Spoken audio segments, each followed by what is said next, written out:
Listo. Bueno, buenos días. El día de hoy vamos a revisar el tema de mesencéfalo. Soy el doctor Edgar Fragosa Sánchez, residente del segundo año de neurocirugía del Hospital 450 de Durango. El día de hoy nos toca revisar el tema de mesencéfalo, parte del temario de neuroanatomía. Vamos a revisarlo, una breve introducción, vamos a ver un pequeño caso clínico, vamos a ver su superficie, sus configuraciones internas, zonas seguras de abordaje en caso de una lesión de tallo cerebral y un poco de los síndromes, ¿no? Bueno, pues este panda porque se puede estudiar como si fuera la forma de la cabeza del panda del mesencéfalo, siendo las orejas una parte de él que se denomina pedúnculo cerebral, los ojos el área del tegmento, ya sea el nivel si es el tegmento inferior a nivel de colículo inferior, el tegmento a nivel de colículo superior, que puede ser la decoración de los pedúnculos cerebrales superiores o núcleos rojos. Y aquí la naricita con el acueducto y hacia atrás, hacia posterior, sería el techo, el tectum, que vamos a ver. ¿Cuál es el objetivo de esta plática? Vamos a describir la configuración externa e interna del mesencéfalo. Vamos a hablar un poquito del sistema de control ocular y vamos a ver un poco de las zonas seguras quirúrgicas. Aquí a la derecha vemos varias bibliografías que revisamos que están bastante interesantes. Este atlas está muy bueno, se los recomiendo. Tiene muy buenas imágenes de cortes axiales y coronales del tallo y del cerebelo. Muy bien. Entonces, el día de hoy vamos a revisar el mesencéfalo. Vamos a empezar con un caso clínico. Tenemos un masculino de 72 años, antecedentes de importancia, hipertensión y dislipidemia de larga evolución. Su padecimiento actual lo tiene cuando está viendo televisión.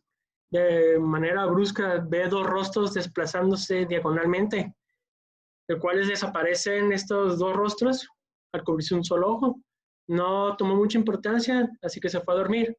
Pero al día siguiente notó en su marcha incomodidad y tambaleo de su cuerpo derecho. Y cuando intentó usar un bastón, notó que su mano estaba torpe a las tareas manuales, no podía hacer un adecuado trabajo con ella, por lo cual acude al área de urgencias. En urgencias, cuando lo exploran, le encuentran un reflejo pupilar adecuado, un consensual directo y acomodación bien. Ven una ataxia de extremidades derechas, tanto extremidad superior como inferior. Y cuando le exploran la mancha, le observan una lateropulsión hacia la derecha y tiene un Babinski positivo derecho. Aquí vemos las pupilas representadas con este dibujo. Del lado izquierdo vemos que tiene la pupila que sí respondía, pero tenía alterado su forma. De los ojos, los movimientos de los oculares, tenemos que del lado izquierdo a elevación 1 milímetro, para mirar hacia abajo 3 milímetros, hacia membrana interna 2 milímetros y hacia afuera 4 milímetros normal. Para la exploración física vemos que tiene una ptosis palpebral, la cual el párpado izquierdo ocupa parte de la pupila, siendo la apertura palpebral de 4 milímetros. Le hacen una prueba con vidrio rojo. Esto es para ver anormalidad de la vista, para ver la diplopia, en la cual pues, observamos que es un resultado de una diplopia diagonal. Muy bien, este ejercicio lo puse para que vamos pensando dónde hay una lesión, a qué nivel, en qué área. Pues, obviamente estamos hablando del mesencéfalo, en qué parte del mesencéfalo estamos observando la normalidad.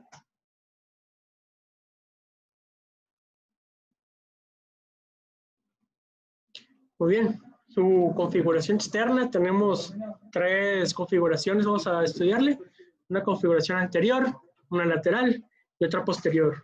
El mesencéfalo es la parte más rostral o superior del tronco cerebral, en el cual tenemos sus límites anatómicos. Superior sería las cintillas ópticas, posterior al quiasma óptico, que nos va a dividir el diencéfalo del mesencéfalo. Inferiormente vamos a encontrar el pedúnculo a nivel del puente. Vamos a ver la unión ponto-mesencefálica en el surco ponto-mesencefálico. Y vamos a ver. Tenemos una vista anterior. del mesencéfalo. Aquí vemos con sus relaciones con el cerebro, con el diencéfalo, con el cerebelo, en donde vamos a encontrar acá arriba, estas son las cintillas ópticas, que sería el límite superior del mesencéfalo, y el límite inferior, acá abajo, en el surco ponto mesencefálico. Aquí vemos una ampliación de la vista anterior, en el cual vemos más de cerca el mesencéfalo. Vamos a ver que aquí en el mesencéfalo, en la porción anterior, en la vista anterior, encontramos aquí justamente en la línea media una excavación que tiene una concavidad hacia interior, en el cual entre ellos encontramos la emergencia del tercer nervio craneal, el oculomotor. Esta pequeña excavación la conocemos como fosa interpeduncular, y como observamos aquí en esta imagen y esta otra a la derecha, vemos cómo están en unos orificios. Estos orificios es la sustancia perforada posterior, que superior a ella encontramos estos cuerpos, que son los cuerpos mamilares, y más hacia arriba encontraríamos el infundíbulo para la conexión del hipotálamo con la hipófisis. Hacia lateral vemos estas dos masas convexas hacia anterior, los cuales las nombramos como pedúnculos cerebrales, en donde vamos a encontrar diversas fibras, entre ellas las fibras frontopontinas, temporoparieto-occipitopontinas, y de mayor interés, que sería la vía corticoespinal y córtico-nuclear. Aquí vemos un preparado anatómico, más de cerca a la vista anterior, la fosa interpenducular con la sustancia perforada posterior. Aquí vamos a encontrar arterias de aquí de la división de la arteria basilar y cerebral posterior, las cuales van a penetrar hacia el mesencéfalo para formar la irrigación de esta zona.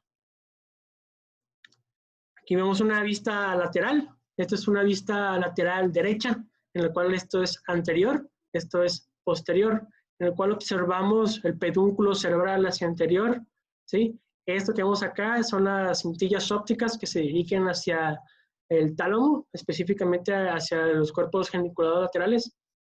Vamos a ver hacia el inferior el surco pontomesencefálico, y aquí vamos a ver hacia el posterior esta lámina cuadrigémina, que se compone de los colículo superior, colículo inferior, de los cuales hacia anterior y superior encontramos estas estructuras que lo llamamos brazos. Brazo del colículo inferior, que se dirige al cuerpo geniculado medial, y brazo del colículo superior, que se dirige hacia el cuerpo geniculado lateral. Aquí vamos a ver del cuerpo geniculado medial, que es este de aquí, hacia inferior, un surco que se llama el surco mesencefálico lateral, que acá lo tenemos puesto con color verde, está remarcado con color verde, que va del cuerpo geniculado medial hacia el surco ponto mesencefálico. Aquí podemos encontrar una vena que se llama vena mesencefálica lateral, que conecta el sistema basal cerebral, la vena de Rosenthal, con el seno petroso superior. Recordémoslo porque más adelante vamos a verlo como un sitio de entrada quirúrgica hacia el mesencéfalo. Más adelante lo vamos a ver. En ocasiones se puede ver una pequeña eminencia, de aquí, que se llama eminencia lemniscal lateral, que se forma también porque está subyacente, suprayacente al menisco lateral. Ahorita vamos a hablar de él. Aquí esta imagen lo puse para ver las dimensiones mismas del mesencéfalo. Hacia posterior, esto es anterior, superior, inferior. Sería la misma vista que aquí tenemos a la izquierda.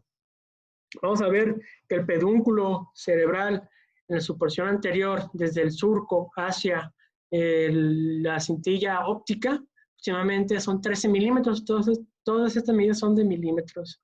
Vamos a ver que en su porción superior es más ancho, o mejor dicho, en un eje anteroposterior, que en su situación inferior, siendo arriba 18 milímetros y hacia abajo 13 milímetros. Y vamos a ver que este surco, que encontramos el surco mesencefálico lateral, lo podemos medir aproximadamente unos 9 milímetros. Hacia los colículos, 5 milímetros el inferior, 7 milímetros el superior, y la distancia entre el colículo inferior hacia el cuerpo geniculado son 8 milímetros aproximadamente, y entre ambos geniculados 2 milímetros. Es una imagen buena, es un recabado de un estudio del que pusimos del libro al principio, de la anatomía clínica de órbita y neurocráneo. Ahí por si gustan revisarlo. Aquí tenemos una vista posterior donde observamos la lámina cuadrigémina, los 4 colículos, colículo superior, inferior, donde vemos superior a los colículos esta protrusión, que sería la glándula pineal, y hacia arriba de ella encontraríamos la vénula. Hacia lateral encontramos los cuerpos geniculados, geniculado medial y lateral, conectados a los colículos a través de sus brazos, brazo del colículo inferior, brazo del colículo superior. Aquí vemos por inferior a los colículos inferiores la emergencia del cuarto nervio craneal, el nervio troclear, del cual es el único nervio craneal que vamos a encontrar naciendo de su superficie dorsal o posterior. Aquí vemos el surco mesencefálico lateral, desde una vista posterior, hacia arriba y hacia lateral encontramos los tálamos, y acá vemos una vista posterior también, en el cual removieron gran parte de los hemisferios cerebelosos. Esta imagen la puse para poder observar cómo aquí se comunica el pedúnculo cerebeloso superior hacia el mesencéfalo dirigiéndose. Y entre ambos pedúnculos cerebelosos encontramos la tela medular anterior o velo medular anterior, en el cual vamos a encontrar en muchas ocasiones un frenillo que se le va a conocer como frenillo del velo medular anterior. Hay que recordarlo porque van a ser nuestros límites anatómicos para localizar sitios de entradas. Por ejemplo, que tenemos marcadas en amarillo 3 entradas. Una entrada supracolicular, por encima de los colículos superiores, por debajo de la vénula, de la glándula pineal, digo, hacia inferior de los colículos, entre el frenillo y el origen aparente del nervio cuarto craneal, el nervio troclear. Vamos a encontrar la entrada infracolicular y en el medio por la línea media vertical, el sitio de entrada intracolicular. Muy bien. Acá vemos un corte sagital visto desde la izquierda, en el cual vemos hacia superior, inferior, hacia posterior y hacia anterior. Aquí lo puse para ver las relaciones anatómicas de la fosa interpeduncular, que mide aproximadamente 11 milímetros, que es más ancho en su base que en su porción apical. En la porción apical mide 5.8 milímetros en promedio y hacia abajo 6.9 milímetros. Y de ancho, de aquí en la fosa interpeduncular, su límite anterior, justamente la sustancia perforada anterior, hacia posterior al acueducto de Silvio, aproximadamente mide 11 milímetros. Aquí vemos que la anchura de los colículos de la placa cuadrigeminal, su menor va a ser de 3.3 milímetros y el largo del acueducto 13 milímetros. Vamos a ver la importancia de las medidas porque de esto va a depender qué tanto podemos entrar o cómo podemos llegar a encontrar ciertas estructuras anatómicas. Ahorita vamos a repasarlo en las zonas seguras de entrada. Aquí vemos en esta vista dorsal cómo se dirige esta arteria. Esta arteria se llama arteria coroidal posterior media, en el cual vemos en relación con la vena basal de Rosenthal. Y aquí vamos a ver por encima de la lámina cuadrigemina cómo se está formando la vena de Galeno para irse a formar esa circunferencia de los senos. Hacia inferior aquí vemos bulbo, puente, y vemos el piso del cuarto ventrículo y vamos a continuar. Seguimos con configuración interna. La configuración interna vamos a estudiarla en cortes axiales que puse a través de la cabeza del panda para que veamos cómo se puede estudiar de una manera más sencilla. Viendo las orejas, vamos a llamarle esta parte anterior o basal del mesencéfalo, que van a corresponder a los pedúnculos cerebrales y sustancia negra. La porción de los ojos va a formar la porción del tegmento, que será la parte media del mesencéfalo, por delante del acueducto cerebral, que vemos aquí, hasta la sustancia negra, y hacia posterior, el techo o tectum del mesencéfalo. Será un acercamiento. Aquí vamos a ver cómo se divide del acueducto hacia dorsal, tegmento. No queda tectum. Del acueducto a sustancia negra, tegmento. Y de la sustancia negra hacia anterolateral, pues ya sería la porción basal, la porción de los pedúnculos cerebrales. Aquí vemos otra imagen de medidas, en la cual vemos una vista inferior de un corte axial de mesencéfalo. Aquí, para revisar, desde la línea media hacia los cuerpos geniculados lateral y medial, para el medial sería de 14 milímetros y para el lateral de 23 milímetros. Vamos a ver que el mayor ancho a nivel de los pedúnculos cerebrales mide 27 milímetros, en promedio de geniculado medial 22, y vamos a ver que estas son relaciones importantes a la hora de abordar, porque es un espacio bastante pequeño y tenemos que tener cuidado al estar trabajando en él. Aquí vemos otra vez representado las partes del mesencéfalo. de dorsal a anterior, dorsal a ventral. Vamos a ver que del acueducto hacia dorsal, tectum. Del acueducto a sustancia negra, tegmento. Y de sustancia negra hacia anterior, la base del mesencéfalo. Vamos a tener dos sitios anatómicos para poder estudiarlo de una manera más sencilla. Vamos a tener un corte a nivel del colículo inferior y un corte a nivel del colículo superior. Aquí tenemos unos cortes a nivel del colículo inferior. Aquí vemos cómo está la orejita del pandita, el ojo que correspondería al tegmento y la porción basal, ¿no? Vamos a ver que aquí en el puro centro tenemos un esquema para que nos ayude a guiarnos aquí en el mesencéfalo. A la derecha una corte axial con tinción de tinta china y hacia la izquierda un corte con resonancia, una resonancia de Tesla de 9 teslas. Vamos a ver la porción primero basal, va a corresponder a los pedúnculos cerebrales y a la sustancia. Vamos a ver que aquí los pedúnculos cerebrales vamos a dividirlo en quintos. Tenemos un quinto medial, un quinto lateral y 3 quintos centrales o medios. Vamos a ver que su porción más medial va a corresponder a fibras que se originan del lóbulo frontal, que van a llamarse fibras frontopontinas. Vamos a ver aquí después hacia lateral fibras córtico-vulvares y córtico-espinales, marcados con el 2 y el 1 respectivamente. Y más hacia lateral vamos a ver fibras temporo-parieto-occipitales pontinas. Estas, tanto las frontales como las temporo-parieto-occipitales, van a hacer relevo a nivel de la protuberancia en los núcleos pontinos para dirigirse a través del pedúnculo cerebeloso medio hacia el cerebelo. Vamos a ver hacia posterior a ello, justamente paralelo al pedúnculo, vamos a encontrar la sustancia negra. La sustancia negra la estudiamos en dos porciones. Una porción más ventral y lateral, que se va a llamar la parte reticulada, y una porción más dorsal y medial, que va a llamarse la parte compacta.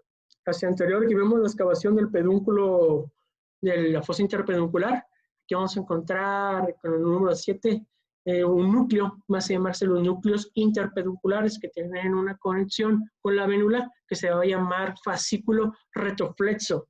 Es una conexión entre la vénula y estos núcleos interpedunculares. Y rodeado alrededor de estos núcleos vamos a encontrar un área que se va a llamar el área tegmental ventral. Ahorita vamos a ver que tienen relaciones con el sistema dopaminérgico. Hacia posterior encontramos esta parte del tegmento que son fibras blancas. Es una decusación de los pedúnculos cerebelosos superiores, los cuales se dirigen para formar una cápsula al núcleo rojo, dirigiéndose hacia el tálamo.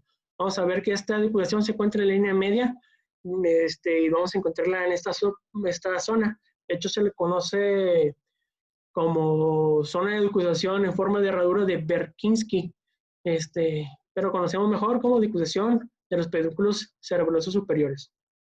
Hacia posterior, ya acercándonos más hacia el acueducto, vamos a encontrar un área anterior al acueducto que vamos a llamarlo núcleos del Raffet, que alrededor de ellos dos, hacia su lateral, vamos a encontrar estos que están marcados con número 12, número 11, que son dos fascículos. Estos fascículos son, con el número 12 vamos a llamarlo el fascículo longitudinal medio y el fascículo con el número 11 vamos a llamarlo como tegmental central. Y aquí vemos esta porción de aquí del tegmento, justamente anterior a la sustancia de los núcleos del Raffet, vamos a llamarlo núcleo del oculomotor, del troclear, perdón. Estamos en el nivel del cólico inferior, núcleo del troclear, los cuales van a mandar fibras, los cuales acá atrás, posterior al acueducto, se van a decusar. Estos nervios craneales son únicos porque, en dos situaciones. Uno, se decusan antes de salir por la porción posterior del mesencéfalo y son los únicos en salir de la cara posterior del sistema nervioso, ¿no? Entonces son únicos en esos dos sentidos. En el número 15 encontramos el acueducto cerebral, o acueducto de Silvio, y alrededor de él encontramos una formación de sustancia gris que vamos a llamarla sustancia gris periacueductal. Lateral a ella, encontramos fusionado con ella o incluido con el número 16 un fascículo que vamos a llamar fascículo longitudinal dorsal o de Schultz. Vamos a ver más adelante qué funciones tiene, pero tiene funciones autonómicas. Entre una porción de la línea media y la porción basal vamos a encontrar varios tractos. Vamos a empezar de anterior hacia posterior. Anteriormente, en el número 26, encontramos el fascículo del lemnisco medial. Posterior a él y más lateral, encontramos el fascículo espinotalámico. Y posterior a él, una situación más dorsal, con el número 28, vamos a encontrar el lemnisco lateral, que tiene información de la vía auditiva, dirigiéndose hacia los colículos inferiores y hacia el cuerpo geniculado medial. Profundo él, con el número 22 y 23, vamos a encontrar formación reticular, son núcleos, son el número 23, vamos a encontrar una asociación medial al espinotalámico como núcleo pedúnculo pontino. Y el 22, que es mucho más extenso, vamos a llamarlo como el nombre de núcleo uniforme de la formación reticular. Más internamente al espino, que el lemnisco medial, vamos a encontrar con el número 24, vamos a encontrar aquí un fascículo, el fascículo trigémino talámico ventral, es el cual se mantuvo decusándose de la formación de la información sensitiva del trigémino, información termogésica, y con el número 20 el fascículo trigémino talámico dorsal. Entonces, entre la zona 25 y 22 vamos a encontrar sustancia proveniente de los núcleos reticulares, y aquí vamos a una tinta china, cómo se pinta con más fuerza, donde vamos a encontrar cuerpos neuronales, por ejemplo aquí la sustancia negra, en los núcleos trocleares, en la sustancia reticular vemos que no se pinta tanto, pero sí se logra pintar. Sin embargo, aquí en el 9, recordando que aquí era la decusación de los pedúnculos cerebelosos superiores, donde se decusan, que son casi pura fibra blanca, si no se pinta tanto.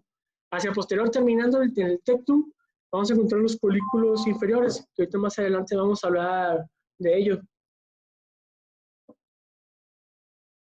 Antes que se me olvide. Justamente anterior a los colículos inferiores, lateral al acueducto y medial al lemnisco lateral, encontramos esto, con el número 18, el núcleo mesencefálico trigeminal, que al lateral a él tenemos el as o lemnisco trigeminal. Este núcleo trigeminal, bastante vamos a volver a verlo, son cuerpos neuronales que se van a encargar de la sensibilidad propioceptiva de músculos masticatorios de la cara, como es el massetero, el temporal, los pterygoideos, y también como membranas mucoalveolares de la cavidad oral. Y el 19, pues el lemnisco, ¿no? Ahora, estamos viendo una corte axial. En este corte axial estamos a nivel de los colículos superiores. Vamos a ver al lado izquierdo la imagen por resonancia de 9 teslas y a la derecha un corte axial por tinta china. Aquí en el esquema los podemos ayudar para desarrollarnos. Igual de anterior a posterior, pues no cambia mucho. Vas a ver que el 3 va a corresponder más medialmente el pedúnculo a las fibras frontopontinas, con el 2 y el 1 a las vías córtico-vulvares o corticonucleares y corticoespinales. 4 y 5 vamos a ver esta zona que corresponde a las fibras temporoparieto-occipitales pontinas. Y aquí con el número 5, cómo va llegando información del cuerpo estriado hacia la sustancia negra. Y en la sustancia negra vamos a apreciar un poco mejor las dos partes de la sustancia, una parte compacta más dorsal y medial, y una parte reticulada más lateral y ventral. Posterior a ellos, encontramos aquí la formación sensitiva. 37 sería el lemnisco medial, 36 el espinotalámico y 39 el lemnisco lateral. Internos a ellos, con el número 35 y 32 vamos a encontrar los fascículos trigeminales, y con el número 31 hacia atrás, el haz tegmental central. Vamos a hablar más de ello, pero es una conexión entre el núcleo rojo y la oliva. Vamos a hablar más de ello más adelante. Aquí con el número 16, en el área del tegmento, vamos a encontrar el núcleo rojo. Aquí en el núcleo rojo vamos a dividir una porción caudal y una porción rostral en dos partes. Una parte por sus células magnicelulares y una parte parvocelulares, que las parvocelulares serían una situación más medial y unas magnicelulares más lateral. Vamos a encontrar aquí estas pequeñas fibras, si las alcanzan a percibir, son fibras del tercer nervio craneal, en este caso el nervio oculomotor, que lo encontramos a nivel del colículo superior. Aquí encontramos la fosa interpeduncular con número 11. Aquí En el esquema estaba mencionando otras más cosas, como es el número 10, que son los cuerpos mamilares, con el número 9 el tercer ventrículo, y con el número 6 sería la cintilla óptica, que sería el límite superior. Con el 40 y 41, como estamos muy cerca ya de la unión del tálamo, vamos a encontrarnos ya apareciendo los cuerpos geniculados, 40 medial, 41 lateral. Vamos a irnos a la línea media, encontramos otra vez con el número 13 el área tegmental ventral, o de SAI, que también vamos a encontrar. Vamos a encontrar con el número 14 y 15 dos cosas, como el fascículo rubroespinal, y vamos a encontrar hacia posterior una sustancia periacueductal. La sustancia periacueductal, como su nombre dice, encontramos aquí alrededor del acueducto. Vamos a vivir una situación posterior que va a conformarnos la comisura gris posterior. Vamos a hablar más de ella. Lateral al acueducto y esto encontramos con el número 26 un fascículo, el fascículo longitudinal dorsal, y hacia anterior de estas dos estructuras y posterior y medial al núcleo rojo encontramos el complejo oculomotor. Este complejo oculomotor se compone de varios subnúcleos, más adelante vamos a estudiarlos mejor, que son los núcleos oculomotores somáticos, un oculomotor visceral o de Edinger-Westphal con el número 22, y el número 20 en el puro línea media, un núcleo que se desarrolla mejor en los animales, menos apreciado en los humanos, que se llama núcleo de Perlia. Vamos a verlo más. Anterior y lateral a él encontramos esto, el número 19, que sería el fascículo longitudinal medial. Lateral y un poquito anterior, lateral a los oculomotores y dorsales, y anterior al colículo superior, encontramos el núcleo mesencefálico trigeminal y el menisco trigeminal, que contiene información del trigémino propioceptivo muscular. Por el número 31 es el núcleo tegmental central, que hemos hablado previamente de él, que conecta la porción del núcleo rojo con la oliva inferior. Ahora, vemos ahora el colículo superior, en esta área, el área del tegmento. Vamos a ver que este colículo vamos a encontrarlo laminado. Estas láminas vamos a dividirlas en situaciones de sustancia gris y situaciones de sustancia blanca. 4 capas de sustancia blanca, 3 de sustancia gris, que más adelante vamos a verla, ¿no? Nada más para que tengamos una idea. Ok, ahora, colículo inferior. A nivel del colículo inferior, ¿qué vamos a encontrar? El colículo inferior va a ser un complejo nuclear formado por 3 subnúcleos. Subnúcleo central, externo y pericentral. El núcleo central, el más abundante de él, tiene que ver con sitios de relevo para la vía auditiva. Vamos a ver que su región ventral tiene más predilección para sonidos de frecuencias más elevadas y hacia dorsal con sonidos de frecuencias más bajas, muy parecido a la cóclea. Vamos a ver que el núcleo externo es una lámina de fibras en una situación lateral y ventral. Este núcleo externo tiene que ver con reflejos o mecanismos de reflejo acústicos, como en caso de voltear hacia un sonido o cualquier otro reflejo que encontremos, ¿no? De la vía auditiva. La sustancia pericentral, vamos a encontrar que este núcleo pericentral tiene que ver para ayudarnos cómo localizar el sonido. Va a hacer una medida de conexión con el otro colículo y con los cuerpos geniculados. Esto es para ayudarnos a identificar el sonido. Vamos a tener aferencias y eferencias. De las aferencias, el más importante de tener es el menisco lateral. Este menisco lateral, recordamos que es parte de la vía auditiva proveniente de los núcleos cocleares de la unión ponto-vulvar, el cual hace un relevo aquí en el colículo inferior. Además de esta aferencia del menisco lateral, nos va a llegar información del otro colículo inferior a través del núcleo pericentral. También vamos a llegarnos información de la corteza auditiva primaria, de la situación de los fibros transversos de Hensch.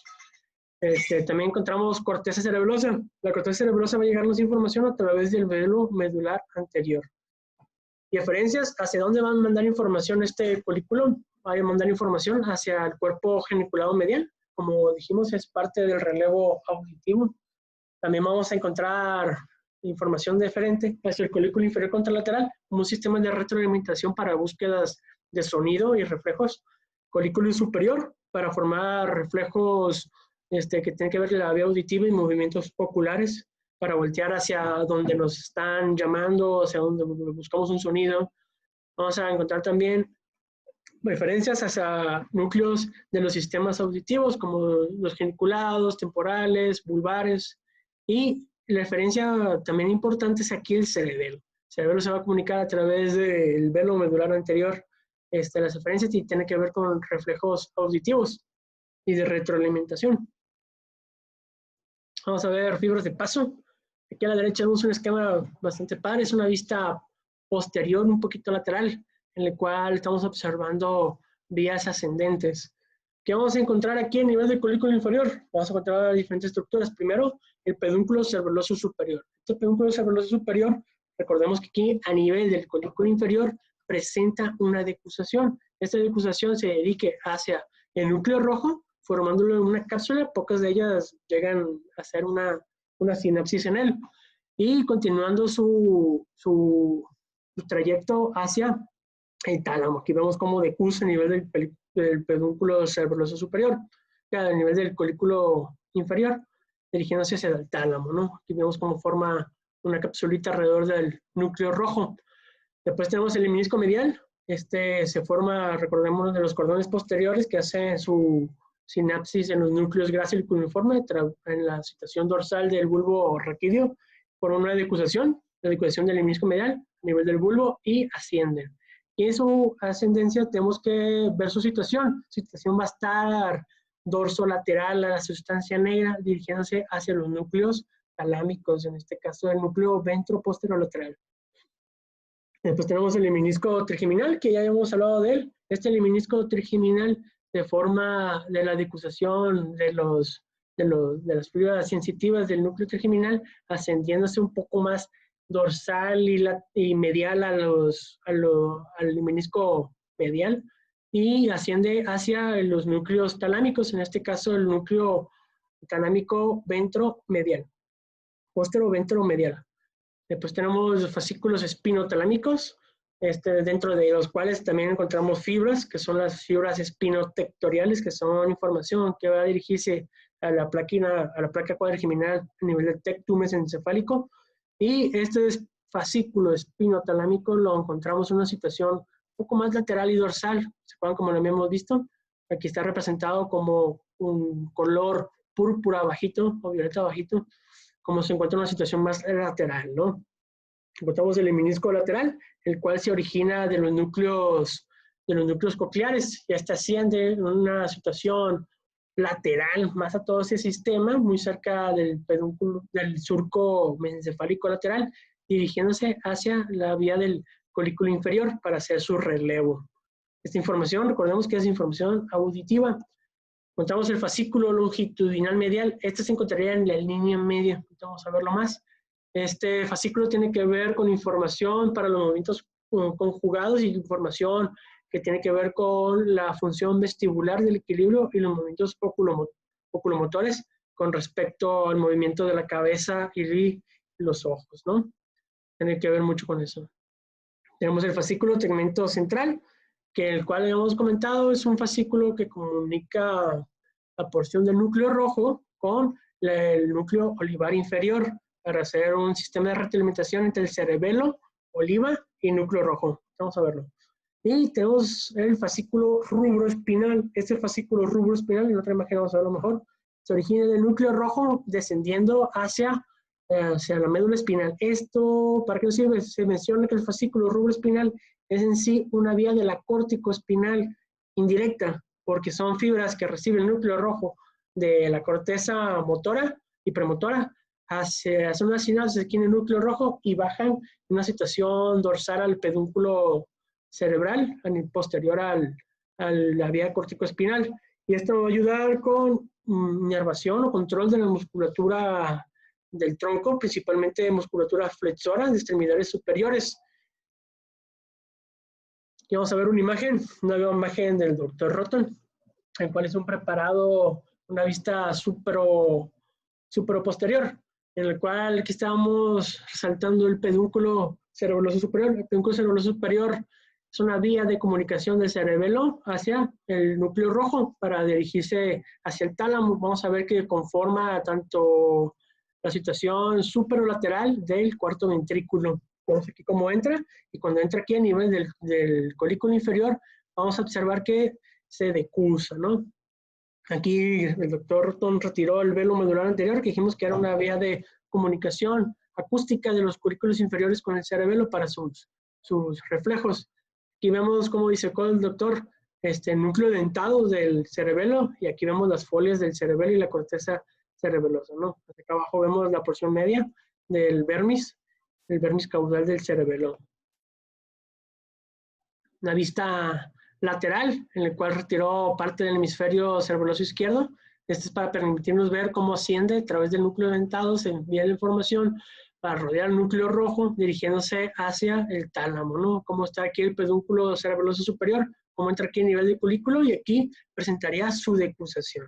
En masa superior, vemos cómo están los núcleos rojos aquí disecados para ver la relación o cómo este pedúnculo se va dirigiendo, ¿no? Aquí vemos el menisco lateral, aquí vemos el colículo inferior, colículo superior, y aquí vemos cómo vienen las fibras corticoespinales, y aquí nos forma una ventana para ver cómo van más posterior a los pedúnculos, los leminiscos. Más superficial el lateral, un poquito más anterior, y medial el menisco medio, medial que diga. Hacia inferior vemos el flóculo del cerebelo, hacia anterior el bulbo, y aquí en este nivel se encontraría el puente, ¿no? Aquí vemos una vista lateral, de una vista lateral derecha, un preparado anatómico de fibras, en el cual vemos hacia superior, inferior, anterior y posterior. Hacia superior encontramos el tálamo, que la división sería a través de la cintilla óptica. Aquí lo puse esta imagen para observar cómo tiene la relación hacia anterior a posterior, pedúnculo cerebral con sus vías. Posterior a ella tuviéramos la sustancia negra, y la sustancia negra después encontraríamos el núcleo rojo en el tegmento del mesencéfalo. Aquí vemos cómo viene ascendiendo el menisco medial, en una situación más lateral y posterior al núcleo rojo. Y vemos aquí cómo siguen continuando ascendiendo fibras del pedúnculo cerebral medio, cómo va para girar para abrazar el puente por las vías que bajan a través de la situación anterior del mesencéfalo, con las vías frontopontinas, temporoparieto-occipitales pontinas, para hacer su relevo hacia el cerebelo. Y una vista igual lateral, acá a la derecha es posterior, hacia la izquierda es anterior, superior, inferior, que retiraron buena parte del cerebro, del lóbulo temporal, quitaron buena parte de los hemisferios cerebelosos.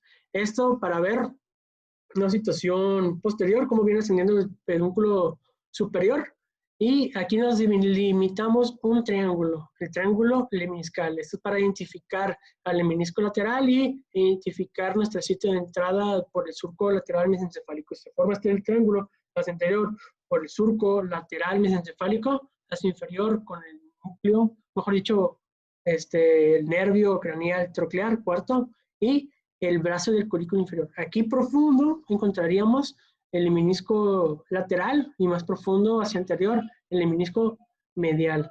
Recordemos también que a nivel del colículo inferior encontramos un núcleo aquí, el núcleo paravigeminal, que tiene función colinérgica. Hacia superior aquí vemos el cuerpo geniculado medial. Hacia superior y lateral encontraremos la región anatómica del lóbulo temporal en su región mesial. Glándula pineal, avénula, colículo superior.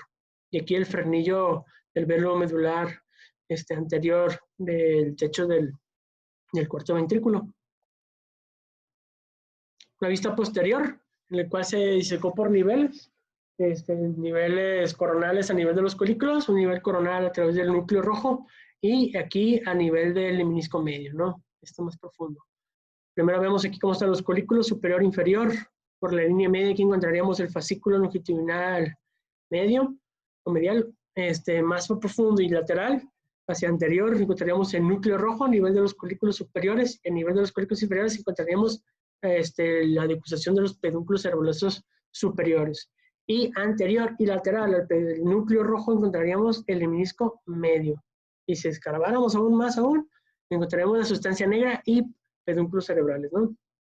Encontramos aquí hacia lateral cuerpos geniculados, glándula pineal, avénula, y hacia acá abajo encontramos el cuarto nervio craneal en su origen aparente la situación dorsal del mesencéfalo.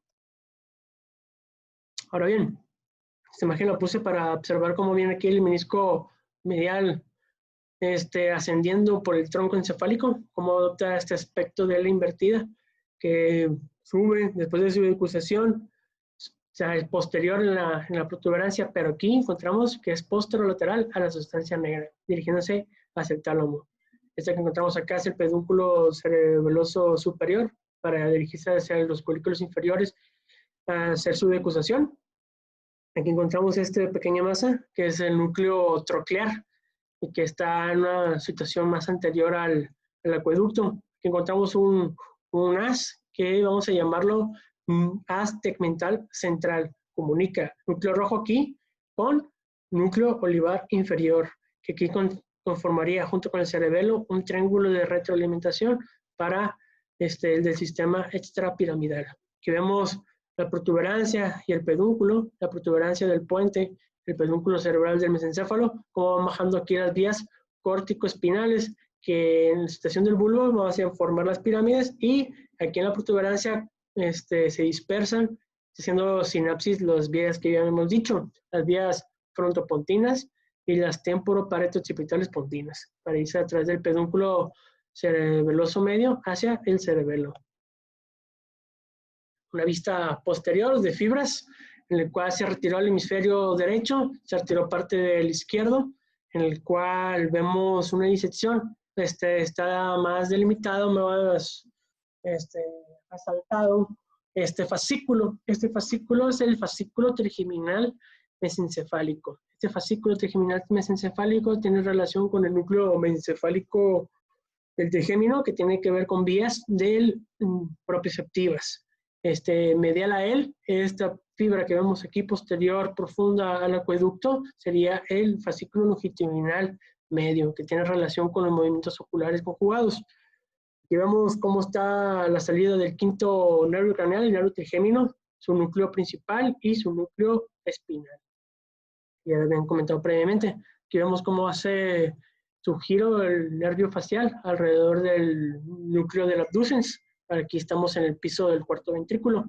Hacia superior, vamos a ver que este núcleo trigeminal se encuentra en una situación medial y dorsal al núcleo rojo.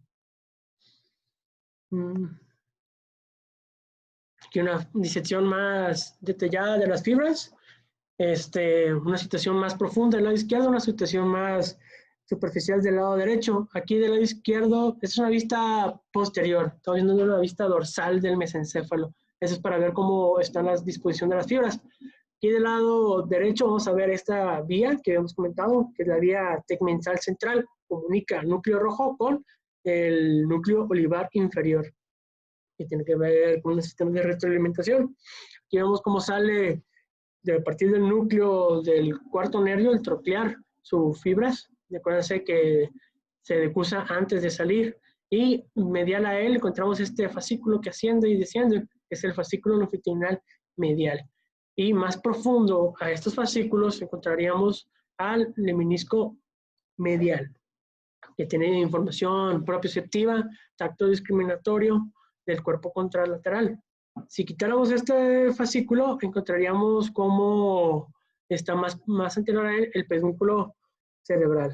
Acá a la derecha vemos un esquema, cómo suben estos fascículos.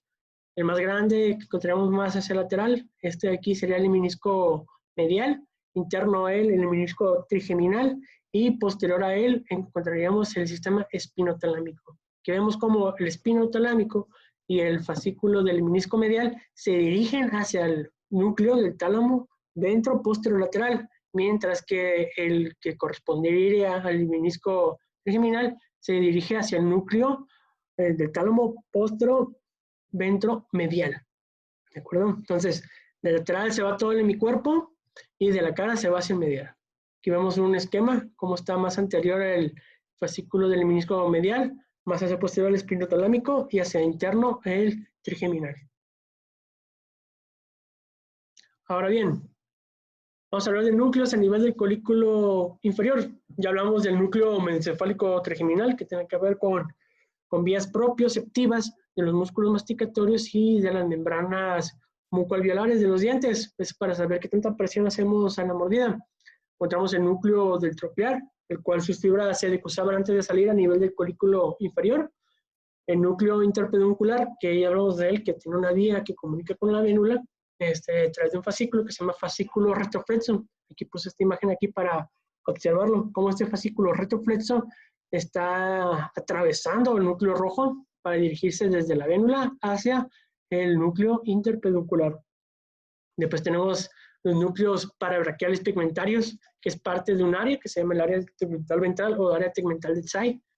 Tenemos los tegmentarios dorsal y ventral. Estos tres tienen mucho que ver con el sistema dopaminérgico. O sea, vamos a ver que forman vías dopaminérgicas hacia diversas áreas del encéfalo y tienen, dependiendo del área donde estén, su función. Asimismo, tenemos núcleos, que son los núcleos pedunculopontinos y tegmentarios dorsolaterales, en una situación más mesial, más interna. Son núcleos que van a estar junto con el parabigeminal, que habíamos dicho que tiene una situación más lateral, situación que producen, o mejor dicho, que utilizan un neurotransmisor, en este caso acetilcolina, que en una patología que se llama parálisis supranuclear progresiva tienen afectación. Ahorita vamos a ver qué manifestaciones tiene. Y por último, en la situación más inferior, cerca de la unión mesencéfalo-puente, encontramos el locus coeruleus, que es nuestro sistema principal de referencias noradrenérgicas. Tenemos un video de un paciente con parálisis supranuclear progresiva. Aquí vamos a ver que estos núcleos tienen que ver con las praxis de los movimientos oculares, como abrir y cerrar los ojos. Aquí vamos a ver a este paciente con la progresión de la enfermedad. ¿Se escucha en el video?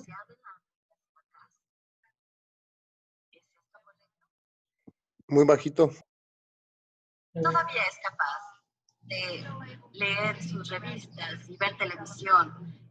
Bueno, el paciente aquí se quejaba de tener problemas en la lectura, se quejaba de que sus ojos no le funcionaban bien. Vamos a ver que tiene movimientos oculares muy lentos. También observen cómo aquí tiene el globo ocular, que tiene una especie de nistagmo, que no es una especie como tal nistagmo, sino un temblor ocular, que tiene que ver con los núcleos estos que acabamos de mencionar. Más adelante le va a pedir la exploradora que cierre los ojos. Bueno, primero va a hacer movimientos oculares, horizontal. Como si tiene buen seguimiento, recordemos que los movimientos oculares horizontales conjugados tienen que ver con el puente, con la formación paramediana pontina reticular. Hacia arriba el paciente tiene una imposibilidad de la mirada. Hacia inferior sí tiene más conservado. Entonces aquí también puede tener una lesión a nivel de la comisura gris posterior. Después le va a pedirle que cierre los ojos. También se quejaba mucho que cerraban solo sus ojos y tenía mucha dificultad para abrirlos a sí mismo. ¿Ven cómo está temblando su ojo? Por lesión de estos mismos nervios, que eran núcleos.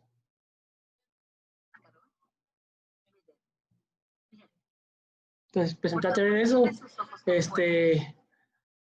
cerraba sus ojos de manera espontánea.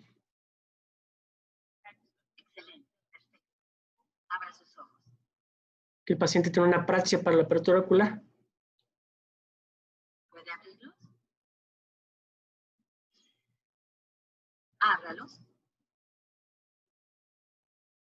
Ábralos. Eso es. Mira hacia mi mano de nuevo. Bueno. Vamos a continuar.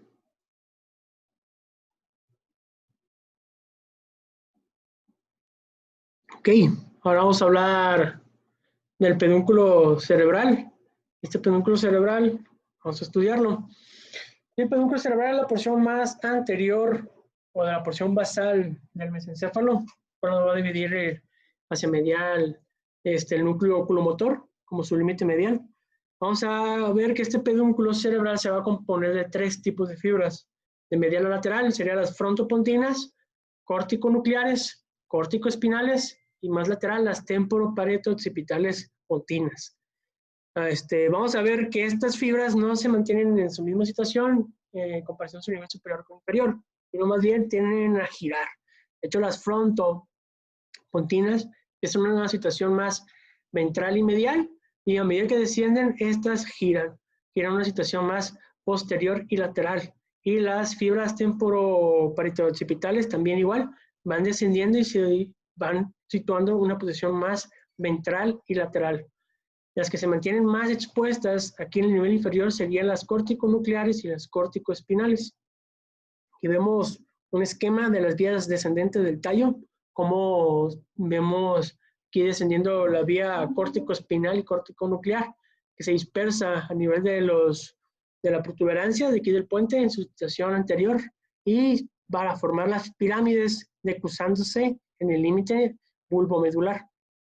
Aquí vemos también como el núcleo rojo manda unas fibras, las cuales se decrusan a nivel del colículo superior y descienden en una situación primero posterior aquí a las vías corticoespinales de los pedúnculos cerebrales y se vuelve hacia el cordón anterior en una situación de la médula espinal en sus cordones anteriores. Aquí puse otro esquema. Aquí en el esquema vemos un esquema de la cápsula interna del lado derecho para ver cómo bajan las fibras. Vamos a ver las porciones de la cápsula interna, un brazo anterior, una rodilla y un brazo posterior.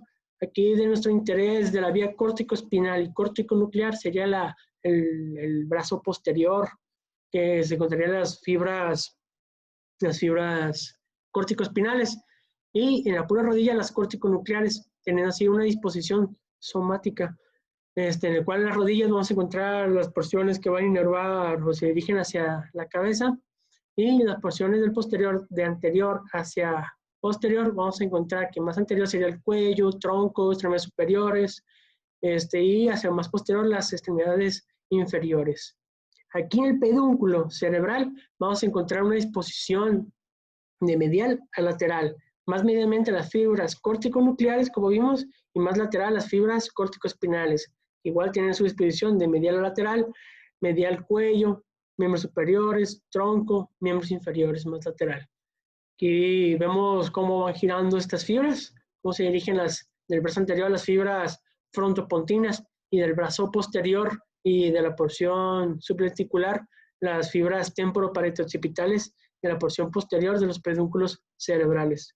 Aquí vemos en el tálamo cómo hacen aquí las radiaciones ópticas su sinapsis en los cuerpos geniculados. Ahora aquí vemos en una vista anterior los pedúnculos de medial a lateral. Vimos que un quinto era frontopontinos, un quinto temporoparieto-occipitales y 3/5 sería entre la córtico-nuclear y la córtico-espinal, ¿no? Una vista anterior, disección de fibras, en la cual está resaltada la vía córtico-espinal, como es la única vía de todas las que habíamos dicho, las frontopontinas, las córtico-nucleares y las temporoparieto-occipitales, la única que se va a encontrar en todo el tallo cerebral para formar las pirámides en el bulbo, formar la decruzación y continuar con la vía córtico-espinal. Aquí vemos que en la profundidad de este pedúnculo encontramos el menisco medial. Si retiráramos la sustancia negra, aquí está el menisco medial. Tenemos una vista anterior que retiraron parte de la porción superior del cerebelo y vemos cómo está la relación aquí del pedúnculo de las vías descendentes motoras. Aquí una corte coronal visto desde posterior, en el cual vemos cómo baja de la cápsula interna entre lo que vendría siendo el núcleo del putamen y lenticular, el caudado, tálamo, y aquí tenemos los núcleos rojos, ¿no? Aquí vamos a nivel de la fosa interpeduncular, los cuerpos mamilares, y cómo baja todas estas fibras córtico-espinales a través de aquí de las fibras alrededor, se dispersan en el puente alrededor de los núcleos pondinos. Ahora bien, vamos a hablar de la sustancia negra. La sustancia negra sería el límite anatómico entre el tegmento y la base, ¿no? Vamos a dividirlo, dijimos, en dos partes, la parte reticulada y la parte compacta. Que la parte compacta y reticulada, la diferencia es que La reticulada son las dendritas que vendrían de las neuronas de la parte compacta, y la parte compacta, que es la porción pigmentada de la misma sustancia negra, se está pigmentada por la misma melanina que contiene. Estas neuronas son dopaminérgicas. Vamos a encontrarla en una situación como si fuera una pirámide, lo escribe Campero, una pirámide de base superior y vértice inferior, que se encuentra en una situación paralela al pedúnculo cerebral, pero con mayor abundancia en su tercio medio, justamente posterior o dorsolateral al fascículo corticoespinal. Vamos a ver que esta sustancia negra, junto con el área tegmental ventral, van a formar proyecciones sistémicas dopaminérgicas a través de tres vías, que sería la mesostriada, mesolímbica y mesocortical. Hay una cuarta vía que tiene que ver con el tubo infundibular, pero esa es otra clase de hipotálamo, ¿no? Por ejemplo, aquí la mesostriada. Esta sustancia negra tiene que ver mucho con la formación de los núcleos de la base, putamen caudado. De hecho, se habla que el núcleo caudado, 2 tercios superiores de la sustancia negra son aferencias de él, y 1/3 inferior son aferencias del núcleo lenticular. Vamos a ver que esta sustancia mesostriada lleva fibras nigroestriadas que tienen que ver con el sistema motor extrapiramidal. Vamos a ver que se dirigen hacia el putamen y caudado estas vías, más que nada la formación reticulada. Tenemos otras vías, junto con el área tegmental ventral de SAI, que tiene que ver con el sistema límbico. Aquí vemos el sistema límbico, la formación del núcleo de la amígdala, el hipocampo, el cíngulo y la corteza medial frontal. Todo esto tiene que ver con situaciones más primitivas como ira, sexualidad, en los cuales en los pacientes psiquiátricos una hiperactividad de este sistema nos puede causar síntomas psicóticos, y una hipoactividad nos puede causar deterioros cognitivos. Y ahora, la mesocortical, una proyección del área tegmental y mesencéfalo en su parte compacta, tiene que ver con planeaciones ejecutivas y planeaciones cognitivas, que su supresión también forma alteraciones corticales y también forma el mutismo asinético de los pacientes con Parkinson. Aquí de la sustancia negra podemos estudiarla mucho mejor en ganglios de la base para ver sus conexiones con el lobo pálido, porque tiene unas porciones mediales y laterales. Muy bien, ahora vamos a hablar del colículo superior. Para el colículo superior, a este nivel vamos a encontrar el núcleo rojo, ¿no? Este núcleo rojo, vamos a estudiarlo más a fondo. Tenemos nuestras aferencias al colículo superior. El colículo superior, recordemos que estaba laminado en una situación somatópica. De hecho, recibe aferencias de la corteza cerebral, tanto del lóbulo frontal, del lóbulo occipital y del lóbulo temporal. Del lóbulo frontal recibe información de planeación de los movimientos oculares, específicamente del área oculomotora, que sería el área complementora de los movimientos oculares de Brodmann. El área occipital recibe información de la vía visual para seguimiento de objetos, para medir los movimientos, para reflejos, y del área temporal recibe información tanto auditiva como visoespacial. Ahora, en la retina va a recibir fibras de la retina ipsilateral y contralateral, siendo más abundante la retina contralateral, y tiene una distribución retinotópica. ¿Qué quiere decir esto? La retina superior contralateral se va a proyectar hacia la porción más medial del colículo superior, de su lado contrario. También tiene aferencias de la médula espinal. Esto es para tener una función para modulación del dolor, y así como también aferencias del colículo inferior, que va a recibir información auditiva para búsqueda de sonido, de dónde viene. Ahora, aferencias. Tiene diversas aferencias. Tenemos los fascículos que ya habían comentado mis compañeros previamente, como el fascículo tectoespinal, tectopontocerebeloso, tectoreticular y tectotalámico. Este tectoespinal tiene que ver con movimientos coordinados del cuello y musculatura troncal con los movimientos de los ojos, así como también reflejos visuales. Por ejemplo, cuando nos lanza una pelota, tratar de esquivarla, cerrar los ojos. Tenemos también fascículos tectopontocerebeloso, que tiene que ver con la coordinación junto con el cerebelo, formar una vía de retroalimentación para la corrección de estos mismos. Fascículo tectoreticular, que tiene que ver con envío de información a través del fascículo longitudinal medial también hacia otros núcleos motores, como por ejemplo los núcleos que tenemos de la mirada conjugada horizontal, como es el núcleo del puente de la formación reticular para mediana pontina, o núcleos como el coclear y vestibular, como sistemas de retroalimentación.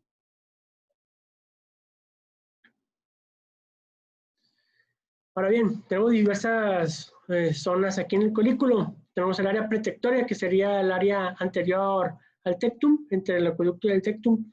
Vamos a verlo, el núcleo rojo, núcleos oculomotores y la sustancia gris. Del área pretectoria vamos a encontrar que tenemos el núcleo pretectorial, tenemos la comisura gris posterior, dentro de las cuales tenemos unos núcleos oculomotores accesorios, que vamos a verlos como el núcleo de Cajal o el núcleo rostral intersticial del fascículo longitudinal medial, que tiene que ver con la mirada conjugada vertical. Cuando se comprime esta área, del área de la comisura gris posterior, nos causa un síndrome, el síndrome mesencefálico dorsal, que tiene que ver con el síndrome de Parinado, que también se le conoce como pretectorial. Pues un video de cómo tiene interrumpido una afección de esta área pretectorial, un paciente con síndrome de Parinado, en el cual el paciente tiene una mirada horizontal adecuada. Vemos cómo se tiene adecuada, porque recordemos que la mirada horizontal está en el puente, en la formación reticular para mediana pontina.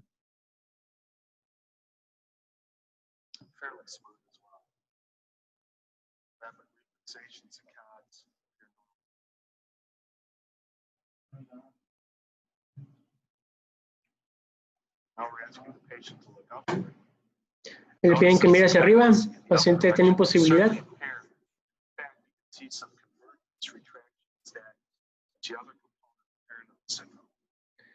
Y mirar hacia abajo sí la tiene un poco más conservada, ¿no?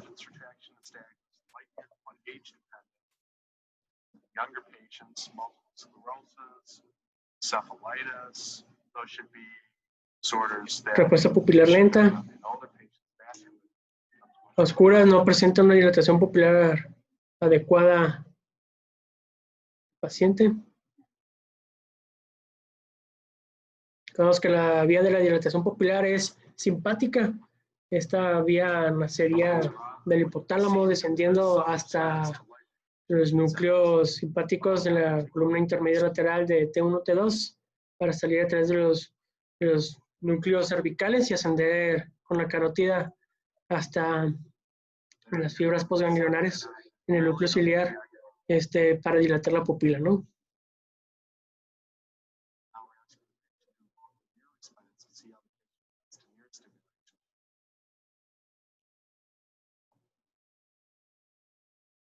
Ahora bien, vamos a poner acá. Este paciente también tenía imposibilidad para la mirada, pero cuando explora movimientos oculocefálicos, pues sí puedes permitirse una mirada vertical, ¿no? Pero no tiene que ver con el área pretectorial, sino con los núcleos vestibulares y el fascículo longitudinal medial, ¿no?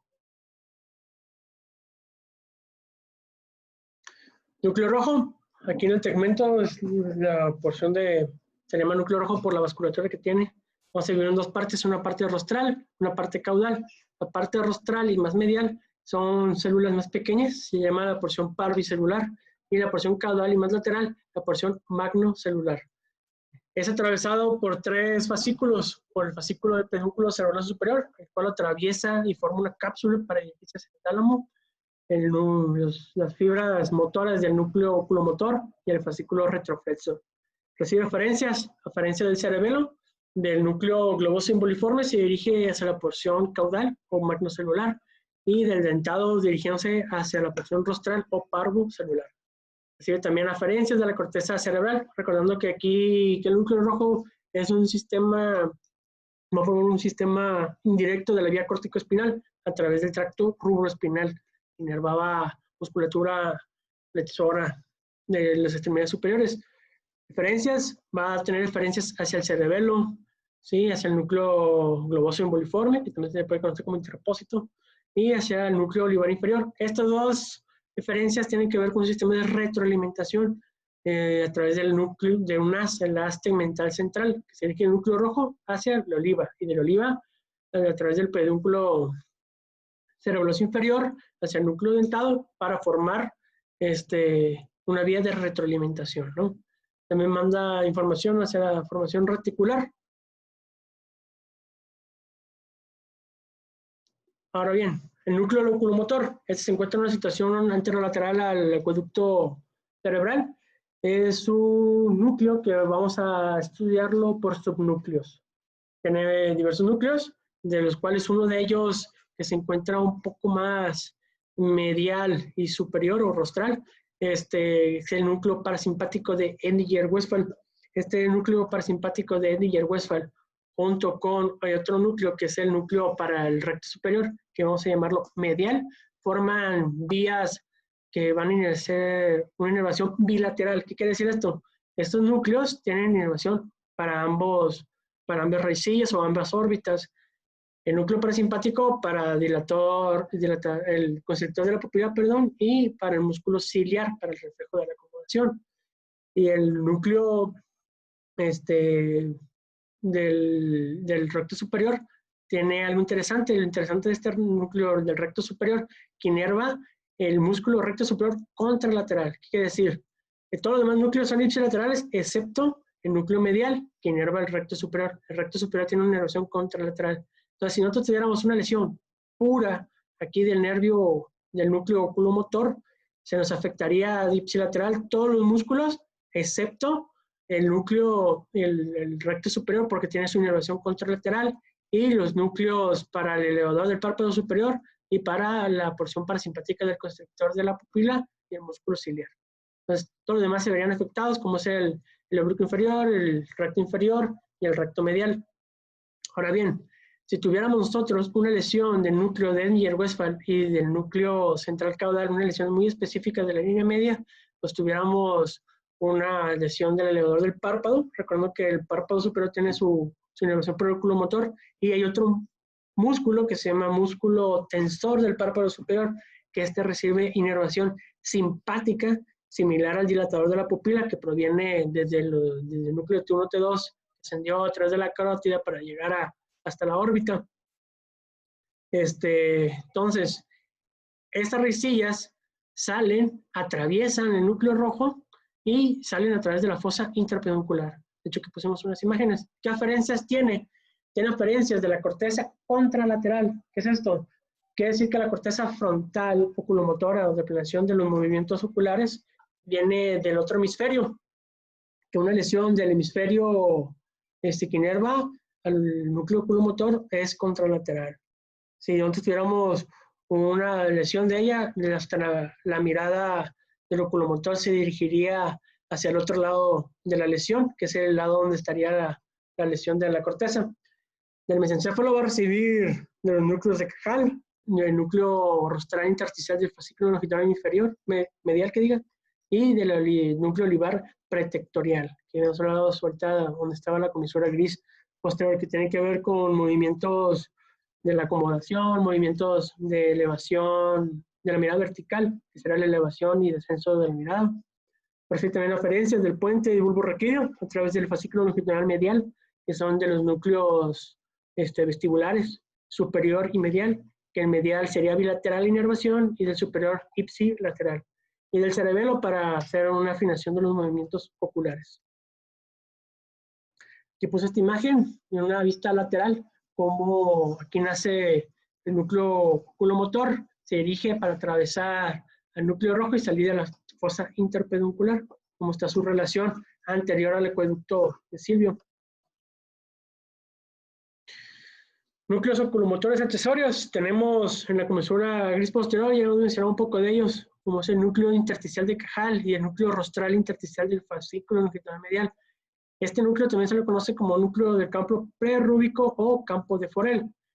Estos dos núcleos, ¿para qué nos sirven? El núcleo intersticial de Cajal es el sustrato neural para la mirada conjugada vertical. Y aquí el núcleo rostral intersticial es clave para esta mirada. Aquí vemos cómo están comunicados por detrás de la comisura gris posterior este núcleo intersticial del cajal, el núcleo intersticial rostral del fascículo longitudinal medial, para inervar a los músculos que se dedican a esto, como es el oblicuo superior, oblicuo inferior y los rectos superior e inferior. También tenemos otros núcleos, como es el núcleo de Darchewitz y el núcleo de la comisura gris posterior, que también nos ayudaría. Hay otro núcleo que se llama núcleo de Perle, que en los otros mamíferos también identificados, en el humano no tanto, que se le atribuye al reflejo de la acomodación. La acomodación, ¿de qué depende? Depende de tres cosas. Depende de el músculo ciliar, que se contraiga y relaje el cristalino, de la contracción de la pupila y de la mirada conjugada hacia medial de ambos globos oculares. Todos los movimientos oculares son los únicos que son en direcciones opuestas. Todos los demás movimientos oculares conjugados son en direcciones iguales. En la sustancia gris periculoidal encontramos un fascículo de interés, que es el fascículo longitudinal dorsal o fascículo de Schultz, el cual tiene relación con sistemas viscerales. Además, este fascículo libera ciertas hormonas o neurotransmisores que se llaman encefalinas, que tienen que ver con la modulación del dolor.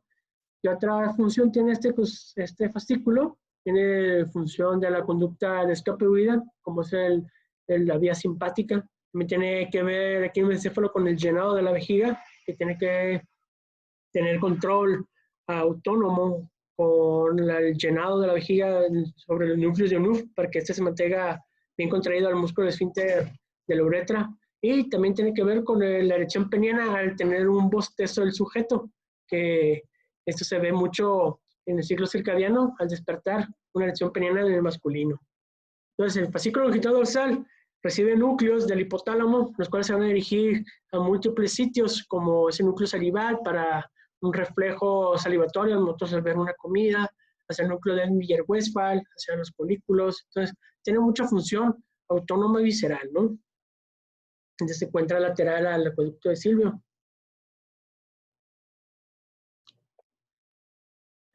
Muy bien. Ahora, después que vimos estas relaciones anatómicas, vamos a ver que las zonas seguras para llegarle al mesencéfalo vamos a dividirlas en una región anterior y una región posterolateral. En la región anterior vamos a tener dos abordajes.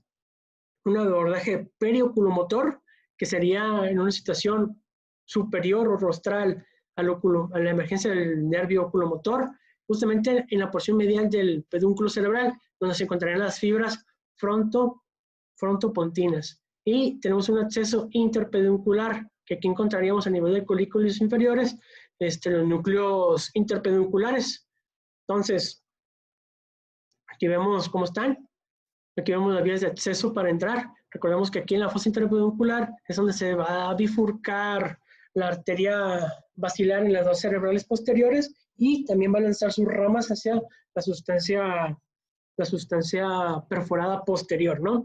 Que en el abordaje interpeduncular, aquí entraríamos y lo primero que nos encontraríamos serán los núcleos interpedunculares, que no tienen tanta función, pero si nos iríamos un poco más hacia lateral y más profundo, encontraríamos los núcleos rojos. Este sería una buena abordaje para línea media. Y en el caso de la zona periculomotora, por encima de la emergencia del tercer el nervio craneal, nos encontraríamos en el pedúnculo cerebral, accederíamos en un quinto interno o medial del pedúnculo cerebral, teniendo cuidado porque lateral tenemos aquí, así es, las fibras córtico-espinales y córtico-nucleares más medialmente, córtico-espinales más lateralmente. Y posterior a ahí encontraríamos a la sustancia negra más profundo, nos encontraríamos al menisco medial. Aquí vemos una vista de un abordaje orbitocigomático, en el cual encontramos esta ventana formada por las arterias cerebelosa superior y la arteria cerebral posterior, un poco lateral al tercer par. Aquí encontraremos el pedúnculo cerebral, su porción más medial sería la porción de las fibras frontopontinas. Aquí en la vista del triángulo optocarotídeo, que se forma por el segundo nervio craneal y la arteria carótida interna.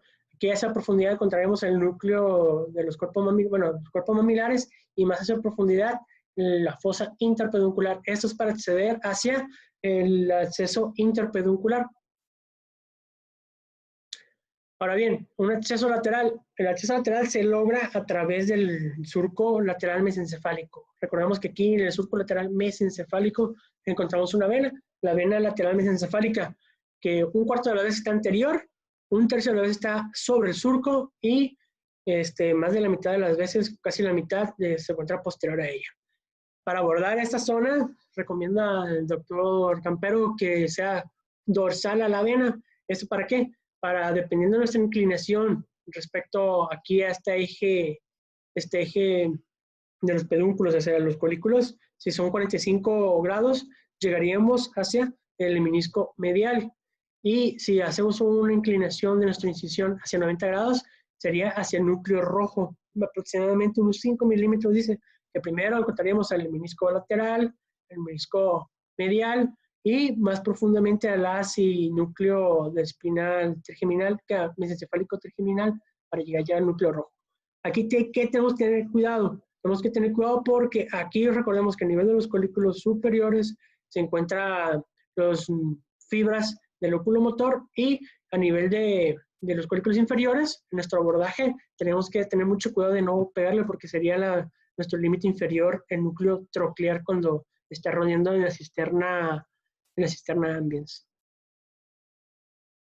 Aquí vemos nuestro surco mesencefálico lateral, desde el geniculado medial hacia el surco mesencefálico pontino, ponto mesencefálico. Aquí vemos cómo tenemos aquí nuestra incisión, 45 grados, recordamos, hacia el menisco medial y hacia 90 grados hacia el núcleo rojo. Hay que tener cuidado con quién, hacia abajo con el troclear y hacia arriba con las fibras de paso del oculomotor, ¿no? Vista posterior. Esta vista posterior tenemos 3 abordajes. Por encima de los colículos superiores y por debajo de la vénula tenemos el abordaje supracolicular. Por debajo de los colículos inferiores y por la emergencia de los cuarto neurocanal del troclear tenemos el abordaje infracolicular. Y en la línea media, en una situación vertical, encontraremos el abordaje intercolicular. Este abordaje es el que tiene menor abastecimiento sanguíneo. Además, las fibras que se cortan al ingresar son fibras comisurales, entonces no tendría tanta repercusión funcional en el paciente. Arriba, justo cuando entramos, nuestro límite anatómico para saber que estamos en el tectum con el tegmento sería el acueducto de Silvio. Entonces, si nosotros vamos más profundo en el acueducto de Silvio, recordamos que justamente por delante encontramos a los núcleos oculomotores o troclear. Entonces tenemos que tener cuidado. Además, hacia lateral encontraremos el núcleo mesencefálico del trigémino y su haz del menisco trigeminal. Inferior igual, haz del trigémino. Y si vamos más hacia profundo, a nivel del colículo superior, le pegaríamos al núcleo rojo y a nivel del colículo inferior, a la dicusación de los pedúnculos cerebelosos. Entonces ahí le pegaríamos a la torre al sistema extrapiramidal. Aquí vemos las medidas en un abordaje lateral. Para llegar hasta la sustancia negra o recorrer el menisco medio sería 8 milímetros en promedio en una inclinación de 45 grados. Y en el caso del menisco lateral encontraríamos aquí al núcleo rojo 5 milímetros. Y de aquí de la cisura lateral hasta los núcleos oculomotores o troclear, dependiendo del nivel que estemos trabajando, serían 9.5 milímetros. En caso de un abordaje posterior, infracolicular, transcolicular o supracolicular, son 5 milímetros para llegar al núcleo rojo, desde el borde posterior hasta el núcleo rojo, o en el caso del colículo inferior llegaríamos a la dicusación de los pedúnculos cerebelosos. Pero hay que tener cuidado, ¿por qué? Porque aquí justamente anterolateral encontramos los núcleos oculomotores o del troclear, ¿no? Entonces hay que tener mucho cuidado. Ahora bien, vamos a hablar ya por último de los síndromes. Para ver esto, vamos a hablar un poquito del territorio vascular. El territorio vascular del mesencéfalo va a ser diferente dependiendo el nivel que vamos a encontrar. Todo esto depende de ramas de la arteria basilar, de la arteria cerebelosa superior y de la arteria cerebral posterior. Aquí vamos a ver una situación paramediana. Esto, un color naranja más continuo, más oscuro y más clarito, son ramas de la bifurcación de la basilar y de la cerebral posterior, su primer segmento, son ramas paramedianas. Vamos a ver un porción más lateral. Eso tiene que son ramas de la situación cuadrigeminal de las arterias coroideas posteriores mediales. Más esa posterior vamos a ver ramas laterales de la porción cuadrigeminal de la arteria cerebral superior o de la arteria cerebral posterior. Todo depende del nivel. Si estamos más inferior, cerebrosa; estamos más hacia superior, cerebral. Y hacia posterior tenemos las ramas cuadrigeminales de la arteria cerebral superior a nivel del colículo inferior, o a nivel del colículo superior, ramas de la arteria coroidal media posterior. Todo depende del nivel, ¿no? Niveles inferiores depende más de la circulación de la cerebrosa superior, niveles más superiores depende más de la circulación de la arteria coroidal media posterior. Aquí nada más, el único vaso sanguíneo que mencionan que podemos sacrificar es un vaso del mesencéfalo, del cerebelo, es la vena berremiana superior. De ahí para adelante menciona Campero que no podemos sacrificar ninguno, ni arterias ni venas.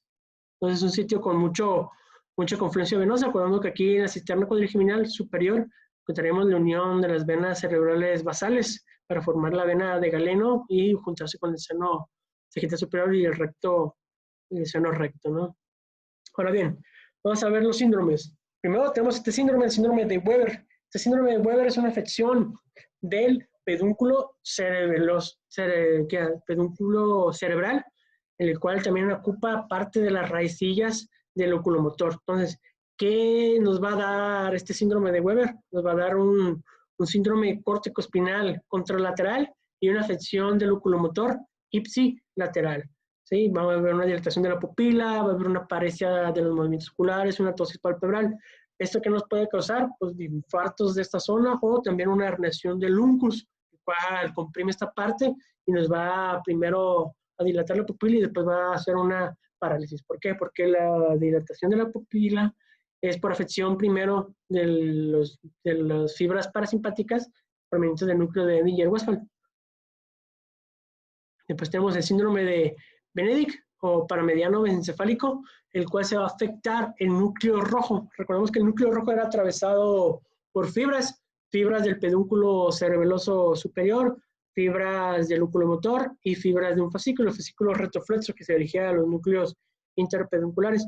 Entonces, esta afección de esta zona del tegmento a nivel de los colículos superiores nos afecta el núcleo rojo y en ocasiones pues llegamos a afectar los núcleos de los meniscos, tanto medial como el fascículo espinotalámico. Entonces, ¿qué nos va a dar?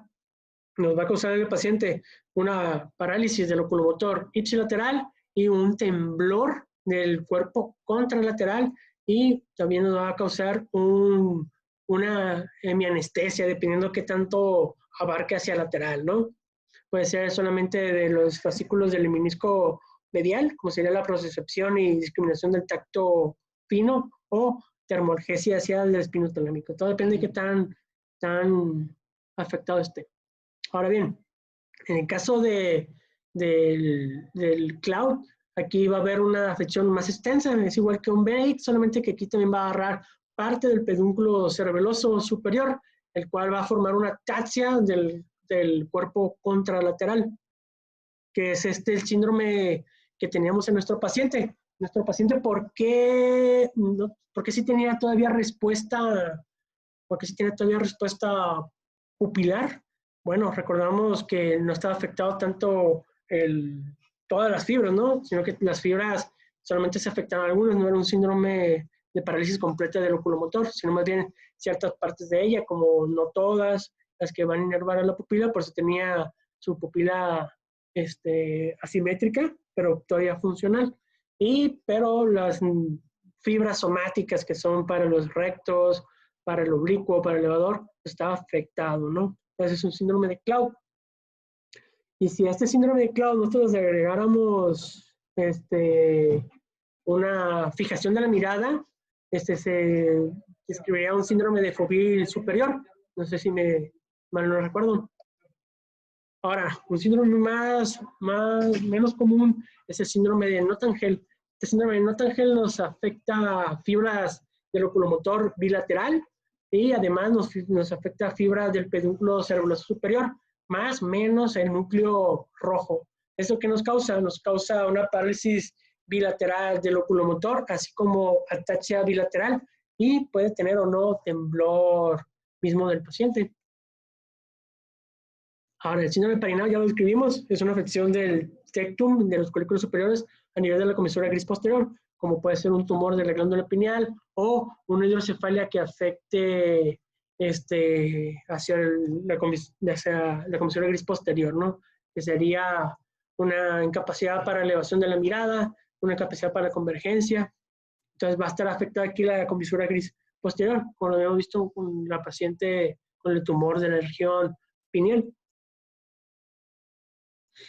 Para este síndrome del más menos. Este síndrome del más menos es una lesión del núcleo oculomotor, el cual se afectó el núcleo del elevador del párpado superior ipsilateral. Este elevador del párpado superior se encuentra, ¿cómo podemos describirlo? Vamos a describirlo que afecta la pupila y del lado contralateral el tensor del párpado superior se encuentra hiperactivo, tratando de la función simpática de contrarrestar esta caída del párpado.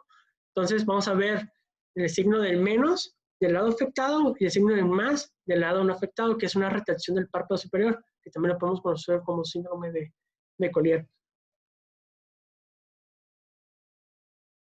Ahora bien, este es el síndrome de exotropia. Este síndrome de exotropia nos habla de una afección bilateral del fascículo longitudinal medial, en el cual vamos a ver una divergencia de ambos globos oculares.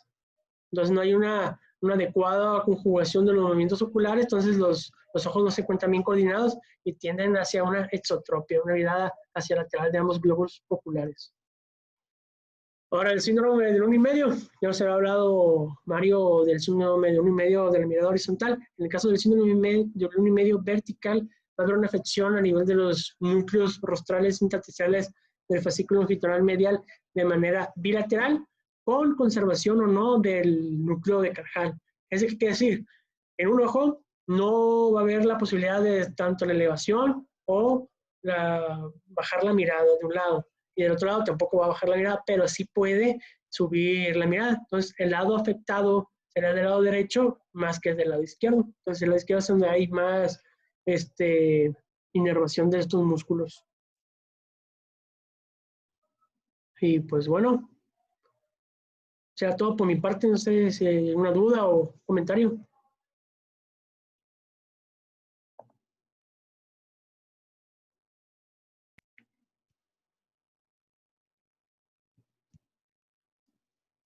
¿Ya dejaste de grabar? Deja de quito.